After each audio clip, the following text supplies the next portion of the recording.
1946, científicos financiados por Estados Unidos viajaron a Guatemala con la misión de infectar a cientos de personas con sífilis, gonorrea y otras enfermedades de transmisión sexual. Justo apenas un año después de que la penicilina empezara a cambiar para siempre el destino de las enfermedades infecciosas. Más de 1000 personas, incluyendo soldados, prisioneros, pacientes psiquiátricos e incluso niños en orfanato, fueron parte de este experimento secreto. Algunos nunca supieron que eran conejillos de indias en este experimento. Todos ellos pagaron un precio nunca justificado. ¿Acaso este suceso es aislado o solo fue un anuncio de lo que se vendría más adelante? Quédate que lo descubriremos. Durante la Segunda Guerra Mundial, la sífilis era un problema de primera categoría para los ejércitos. Las enfermedades de transmisión sexual reducían la efectividad de las tropas, sobrecargaban hospitales y costaban dinero, personal y tiempo en combate. En 1941, según informes médicos de la época, hasta el 45% de los reclutas examinados en Estados Unidos dieron positivo en sífilis en el examen de ingreso a filas. Esto representaba una enorme amenaza logística, humana y poblacional. Durante siglos, la sífilis fue una enfermedad con tratamiento ineficaz o muy tóxico. Lo mejor que tenían los médicos antes de la guerra eran químicos como mercurio, arsfenamina y bismuto.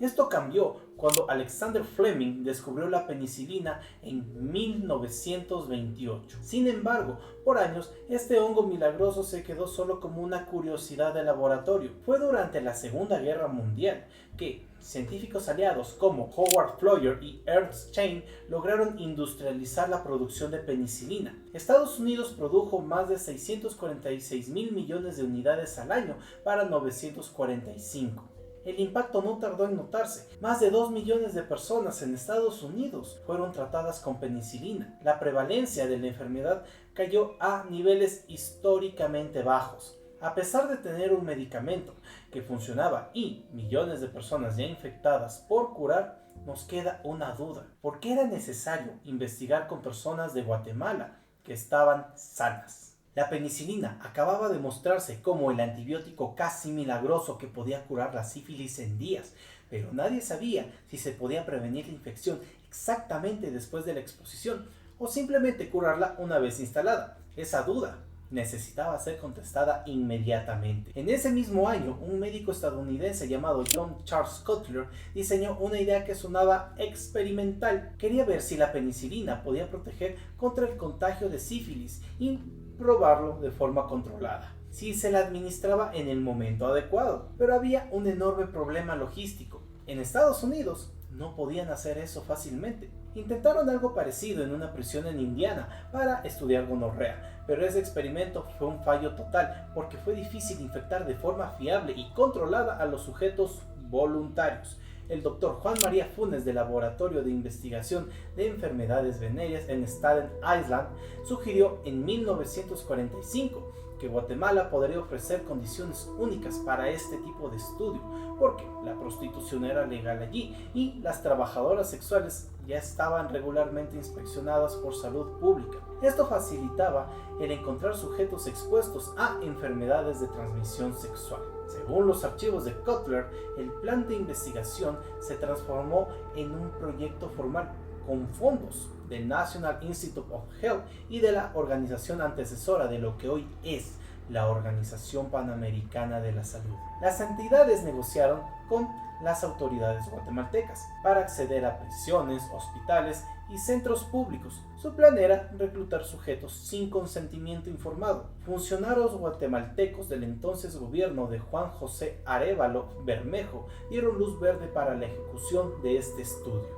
La operación a cargo de Cutler no fue clandestina, sino institucional. La investigación tenía dos frentes. Por un lado estaba la infección intencional de personas con sífilis, gonorrea o cancroide.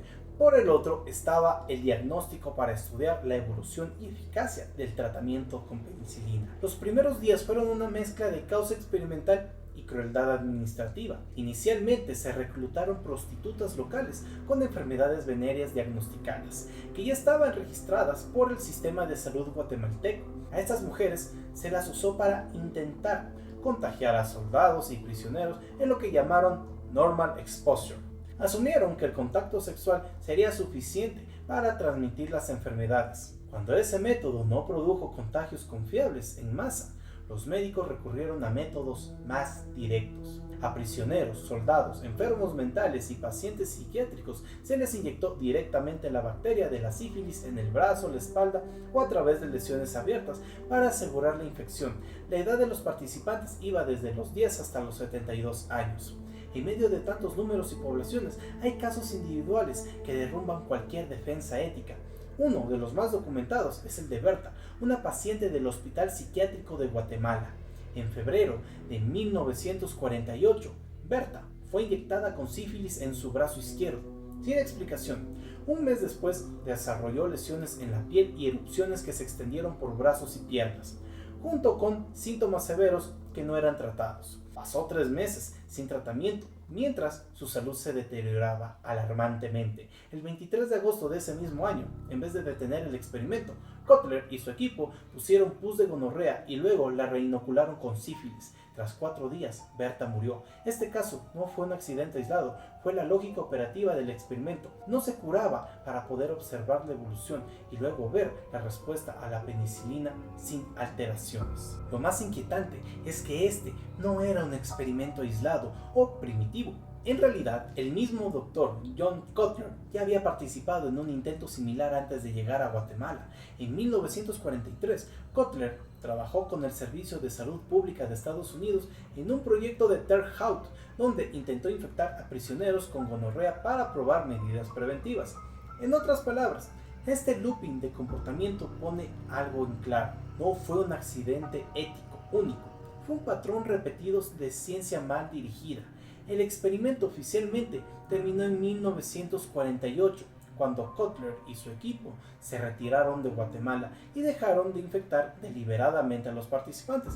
Aún así, la historia no acaba ahí. Muchos de los infectados siguieron siendo monitoreados para pruebas de diagnóstico y seguimientos por años después. Más de 5.500 guatemaltecos estuvieron involucrados en todos los aspectos del estudio. Aproximadamente 1.300 personas fueron deliberadamente infectadas con sífilis, gonorrea o chancroide. De ese grupo intencionalmente expuesto, solo el 51% recibieron tratamiento y hubo por lo menos 83 muertes registradas, aunque no se sabe si todos estaban directamente relacionadas con las infecciones o los procedimientos experimentales. Los detalles sobre este experimento no se conocían porque los documentos nunca fueron publicados, ni siquiera cuando el estudio terminó.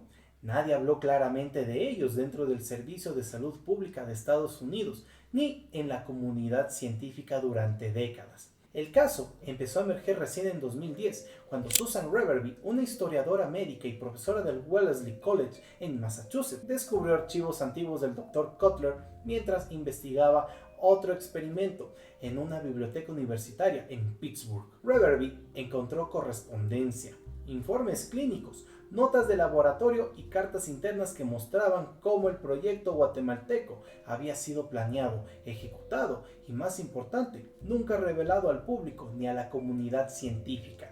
Reverby no publicó inmediatamente, antes advirtió al gobierno de Estados Unidos. Esa advertencia interna fue clave para que el caso fuera tratado oficialmente por altos mandos.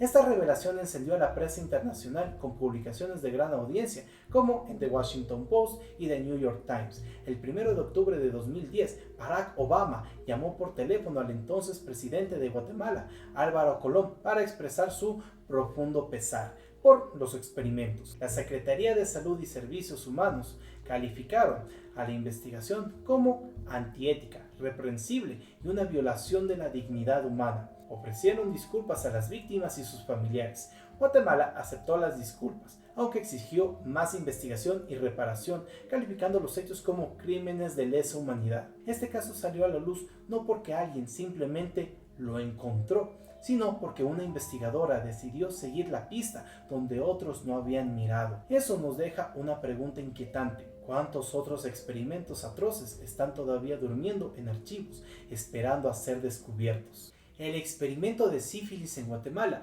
no fue un fracaso médico, fue una decisión política ejecutada por el miedo de tener soldados con sífilis en la Segunda Guerra Mundial. Soldados enfermos eran soldados inútiles. El miedo no era la bacteria, era perder capacidad bélica. La ciencia es una herramienta poderosa que amplifica la intención de quien la sostiene.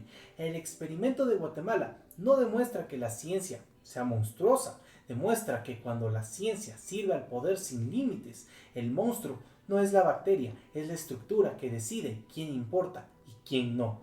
La medicina actual no es la de 1946, porque ahora existen comités de ética, consentimiento informado obligatorio, revisiones independientes, registros públicos, juntas de revisiones institucionales o protocolos internacionales como la Declaración de Helsinki. Lo que ocurrió en Guatemala no fue un error técnico, fue una decisión, y eso deja a una herida más profunda que cualquier bacteria.